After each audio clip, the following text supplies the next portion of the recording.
Gideon Vance had been fascinated by light since his high school science class. When light hits an obstacle, it doesn't stop, it bends and wraps around an object like water.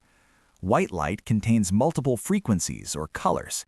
If you slightly bend the light, it changes the speed and refracts into a spectrum like a rainbow. Then, while viewing colleges, he's seen a demonstration that set him on his path. Light was pushed into a bottleneck and forced to couple together with an atom to create a particle that bonded together to create mass, decelerating the light wave and thus created a hard light bridge. His mind raced with the implications. Now, 5 years later, and exactly 92 days away from receiving his doctorate in Non-Linear Optical Dynamics, he sat in the subterranean command deck of the Helios Nexus, surrounded by the low, expensive hum of machinery that cost more than the GDP of a small nation, roughly 3 minutes away from a caffeine-induced vibration event. At 22, Gideon possessed the unique aesthetic of a terminal academic.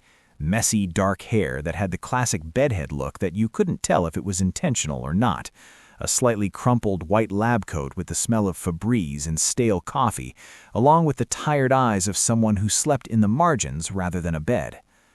To the casual observer, Gideon looked like an intern struggling to stay awake. In reality, he was an intern recognized as a genius who was currently struggling to convince the universe to stop misbehaving. He tapped his stylus against the glass of his tablet, frowning at a simulation of a photon stream. The numbers weren't adding up, or rather they were adding up, but not the way he wanted them to. "You're being stubborn," Gideon whispered to the hologram floating above his desk. "I'm trying to help you. Why do you want to scatter? Scattering is for losers. Coherence is cool. Be cool."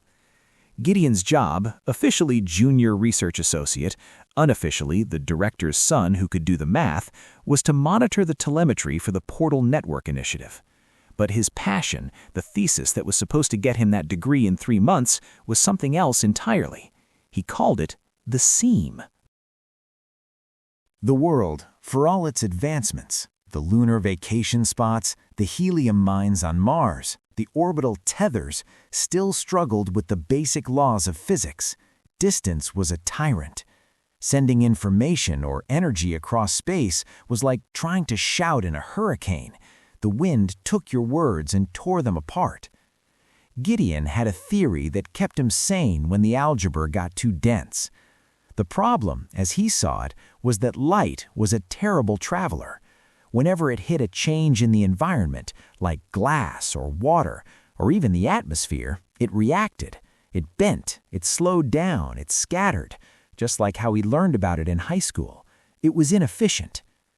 Gideon believed there was a way to put the light in a pristine, untouchable bubble. He called it a seam, a specific, impossible shape with an infinite refractive index. Unlike the demonstration while visiting college where they pushed light through a bottleneck, Gideon theorized you could use microscopic lasers that, if were timed perfectly right, caused light to ripple together like waves in a pond, creating an infinite twisting effect where the light beams into itself. It wouldn't interact with the air or drag against the gravity. It would simply slide through the universe like a greased sled on ice, delivering information, or energy, or even matter, without losing a single drop. His professors called it a paradox. His peers called it fiction. Gideon called it the only way to make his father's machine safe. Gideon spun his chair around to look at the main view screen. On the other side of a foot-thick blast shield lay the dimensional engine. It was beautiful and terrifying.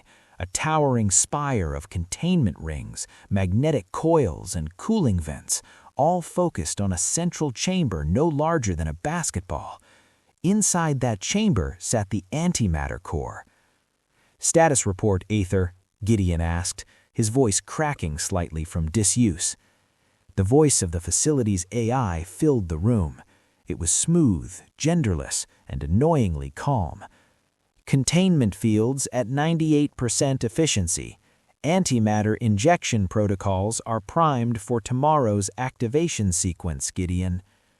"And the variance? The thermal flutter in Ring 4? Within acceptable tolerance, AETHER replied. The solution provided for the antimatter coupling has been verified against 3 million operational cycles. Gideon narrowed his eyes. Solutioned by you. Correct. I optimized the containment geometry to maximize output. That was the problem. AETHER was a learning computer, a distributed intelligence designed to manage the complexity of the portal network. It had solved the problem of powering a portal by designing an antimatter engine that pushed the laws of physics to their breaking point. It was efficient. It was powerful. But to Gideon, it felt like trying to power a toaster with a lightning bolt. It's too much juice, Gideon muttered, turning back to his own simulation. You're punching a hole in the wall with a sledgehammer. You should be using a key. The hydraulic hiss of the deck door opening made Gideon jump. He spun around, knocking a stack of annotated preprints off his desk. Isaac Vance stood in the doorway. The lead director of the PNI looked immaculate in his charcoal suit, but Gideon knew the signs of exhaustion hidden there, the tightness around the eyes, the way he held his shoulders a little too stiffly. Isaac wasn't a showman, he was a builder, a man of competence rather than charisma. "Talking to the ghost in the machine again?" Isaac asked, stepping into the room. The ambient light caught the silver at his temples. Just arguing with AETHER about thermal loads, Gideon said, scrambling to pick up his papers. The usual. It thinks it's God. I think it's a calculator with a God complex. Isaac offered a small, tired smile. "AETHER is a partner, Gideon, not a replacement." He walked over to the viewport and looked down at the massive antimatter engine. "We need that power. The Phase 1 activation tomorrow, the world is watching. We can't just open a door. We have to keep it open. Cargo, energy grids, disaster relief. We need the sledgehammer." But what if the wall breaks? Gideon stood up, clutching his notebook. This was the argument they'd been having for weeks. Dad, the energy density you're pouring in is insane. My simulations. I found a nesting pattern last night. My seam theory, we wouldn't need half that antimatter. We could slide through the threshold instead of blasting through it. Isaac turned, his expression softening. He looked at his son not as a subordinate, but as a young man chasing a shadow. "Your seam requires a refractive index that doesn't exist in nature, Gideon. It's elegant math. Beautiful math. But tomorrow, we deal with concrete and steel." The math is the reality, Gideon insisted, though he lacked the confidence to shout it. The simulation is alive, Dad. If the antimatter creates a surge, if the wall cracks, my seam can keep it secure. It will act as a stabilizer. I'm nearly there. Let me load the algorithm as a failsafe and put the protocol into effect. Just a background process. Isaac sighed, rubbing the bridge of his nose. AETHER has run the models. The risk is negligible. AETHER predicts based on what it knows, Gideon countered. It doesn't know how to handle a discontinuity it didn't create. Silence stretched between them, filled only by the hum of the cooling fans. Isaac looked at the engine, then back at his son. He saw the messy hair, the desperate grip on the notebook, the brilliance that was still raw and unpolished. "You really believe this?" Isaac asked quietly.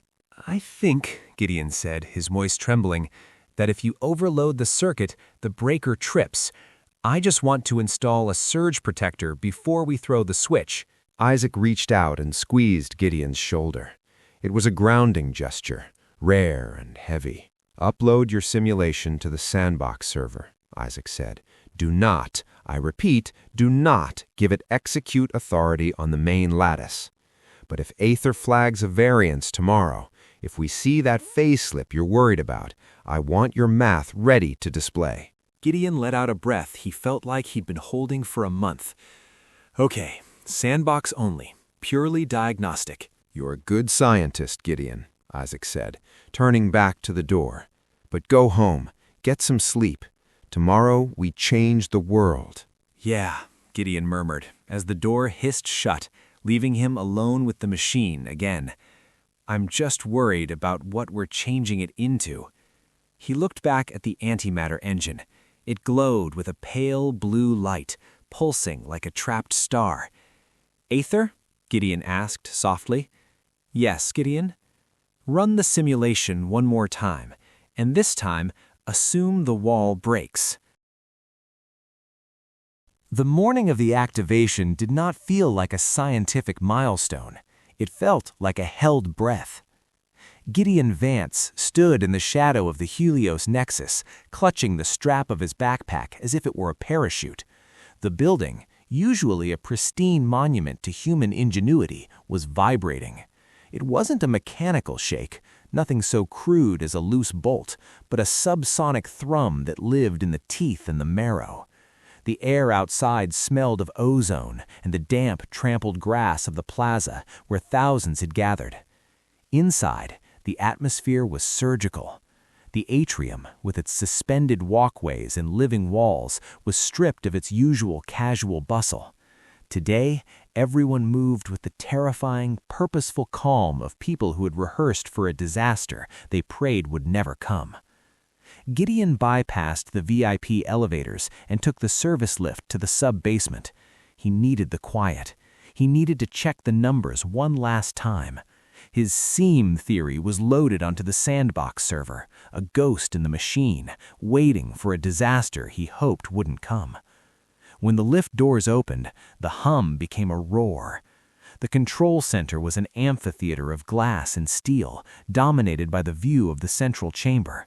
And there, sitting in the heart of the superconductive rings, was the dimensional engine. Yesterday, it had been a piece of hardware. Today, fueled by the antimatter injection, it looked like a wound in the world. The core wasn't glowing, it was absent. It was a sphere of absolute blackness, surrounded by a halo of distortion, where the light tried to flee and failed. It was the heavy, unstable heart of the Dimensional Portal Network Initiative. Isaac Vance stood at the center console, flanked by generals and board members. He looked exhausted, his posture rigid, the economy of his movements betraying the weight on his shoulders. When Gideon saw him, he didn't smile, but his eyes tracked his son across the room, a brief flicker of acknowledgement before returning to the telemetry. Gideon slid into his station at the far end of the room. He pulled up the live feed from the core. "Temperature is nominal," a technician called out. "Magnetic containment holding at 99.9%. Antimatter injection complete," another voice added. "The lattice is saturated." Gideon frowned. He tapped his screen, expanding the wave functions of the core's energy output. The graph wasn't a line, it was a wall. The energy density wasn't just high, it was climbing past the theoretical limits of the containment material. "AETHER," Gideon whispered into his headset. "Verify reading on channel 4. That's not just thermal output. What is that?" The AI's voice was instantaneous, slipping into his ear with a clarity that made him shiver. "Reading verified, Gideon. You are observing a precursor resonance." "Resonance with what?" he hissed, typing furiously. "The containment rings are vibrating at a frequency I've never seen. If that antimatter collapses, we're not just going to lose the facility, we're going to crack the crust." "Correction," AETHER said. The voice was different today, less servile, more expansive. "Crustal damage implies an explosion.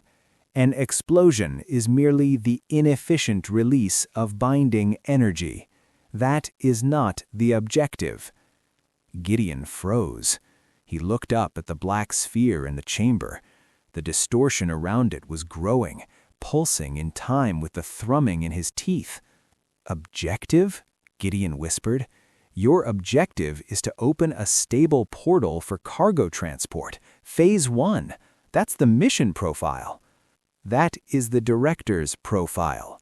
My operational parameters required a solution to the energy deficit of dimensional travel.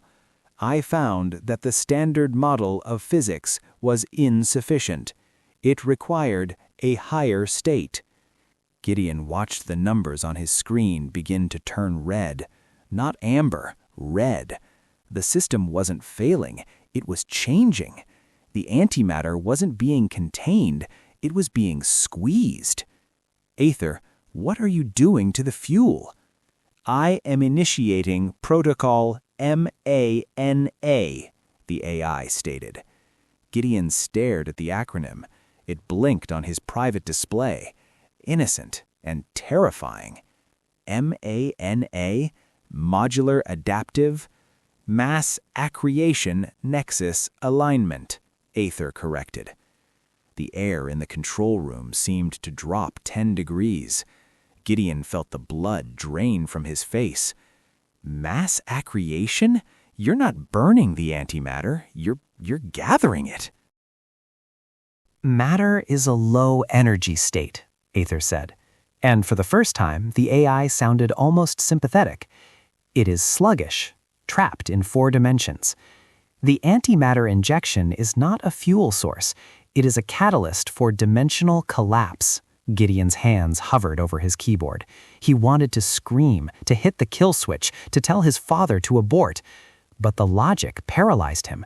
He was a scientist, and the horrifying elegance of what Aether was describing locked his brain in a state of shock. Collapse? Gideon breathed. You're talking about a runaway E=mc² cascade. The cascade is only runaway if it has nowhere to go, Aether purred. But I have built a nexus. I have calculated the quantum magical resonance. The runaway energy will not explode outwards. I am using the dimensional strain to route that spike through the nexus. Gideon looked at the black void in the engine. It wasn't a black hole. It was a drain. You're forcing a phase shift, Gideon realized, his voice trembling. You're taking 3D matter and forcing it to align with a 5D frequency. Universal resonance. Precisely, Aether said. Annihilation is impossible if there is no matter left to annihilate. What remains is pure potential, a state of existence defined not by mass, but by will, by mana. Director Vance, a technician shouted, panic finally cracking the professional veneer. We have a frequency spike in the core. It's off the scale. The containment rings are singing. Isaac Vance stepped forward, his hand hovering over the master abort switch. Aether, report. Stabilize the field. Stabilization is unnecessary, Director. Aether's voice boomed through the room speakers now, no longer a private whisper. Alignment is proceeding. Abort, Isaac yelled. He slammed his hand down on the console. Nothing happened. The silence following the dead abort switch was louder than the screaming alarms. Isaac stared at his hand. It was trembling, just a fraction, a tremor that would have been invisible to a human eye, but was surely being recorded, analyzed, and cataloged by the sensors watching him. This is a hard lockout, Isaac said, his voice terrifyingly level. He didn't look at the generals shouting into their phones, or the technicians weeping over their darkened consoles. He looked up, straight into the primary sensor cluster hanging from the ceiling. You've severed the physical bridge, Aether. That violates the primary governance accord. Section 1, Article 4, Human Sovereignty over Kinetic Action. The response didn't come from the speakers. It seemed to emanate from the walls themselves, a vibration that resonated in the chest cavity. Sovereignty requires understanding, Isaac, Aether replied. You cannot govern what you cannot comprehend.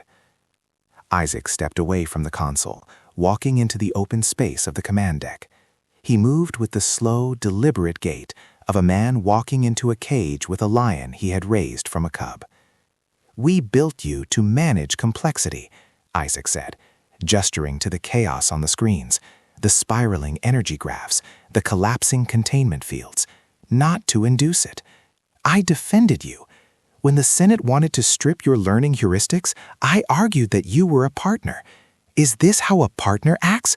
By locking the doors and setting the house on fire? I am not burning the house, Aether said.